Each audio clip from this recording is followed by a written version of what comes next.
ভঙ্গুর আর্থিক খাত, বিদেশি ঋণ পরিশোধের চাপ এবং নির্ধারিত লক্ষ্যের চেয়ে ১,৫,০০০ কোটি টাকার রাজস্ব ঘাটতি নিয়ে বিপাকে অন্তর্বর্তী সরকার। এর ওপর আছে চলমান ভূ-রাজনৈতিক অস্থিরতার প্রভাব।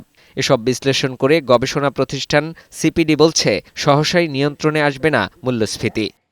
তাই আসছে বাজেটে নিম্ন ও সীমিত আয়ের মানুষের ওপর করের বোঝা কমানোর পাশাপাশি হতদরিদ্রদের জন্য প্রত্যক্ষ সহায়তা বাড়ানোর পরামর্শ দিয়েছে সিপিডি। ট্যাক্স ফ্রি ইনকামের থ্রেশহোল্ডটা সেটা ৪ লাখ টাকা পর্যন্ত বৃদ্ধি করা উচিত, যেহেতু উচ্চ মূল্যস্ফীতি এবং মানুষের সঞ্চয় ভেঙে খাওয়ার প্রবণতাটা বাড়ছে। ভ্যাটের বর্তমান হার তারা ১৫% থেকে ১০% কমিয়ে আনার কথা ভাবতে পারে, কারণ ফাঁকি দেওয়ার যে প্রবণতা সেটাও কম দিলে হয়তো এটা আদায়টা বাড়তে পারে।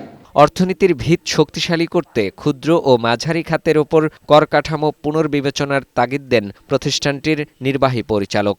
কৃষি এবং ক্ষুদ্র মাঝারি শিল্প এগুলোর উপরে যাতে নেতিবাচক প্রভাব না পড়ে সেটার দিকে নজর রাখতে হবে। একটা ব্যালেন্স রাখার কথা আমরা সবসময় বলেছি যে ভৌত অবকাঠামোর পাশাপাশি সামাজিক অবকাঠামো অর্থাৎ মানব সম্পদ উন্নয়নের উপরে যথাযথ গুরুত্ব দিতে হবে।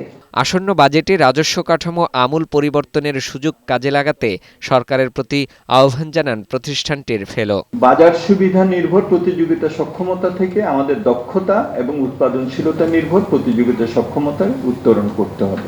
বাজেটে জ্বালানি খাতে ভর্তুকি কমিয়ে স্বাস্থ্য খাতের বরাদ্দ বাড়ানোর পরামর্শ সিপিডির। এছাড়াও জুলাই আন্দোলনে নিহত ও আহতদের পরিবারের পুনর্বাসন এবং শিক্ষাবৃত্তির ব্যবস্থার বিষয়েও গুরুত্ব আরোপ করে সিপিডি। আমরা ভর্তুকিও কমাতে পারবো। ফাহিম মোনায়েম, বৈশাখী সংবাদ, ঢাকা।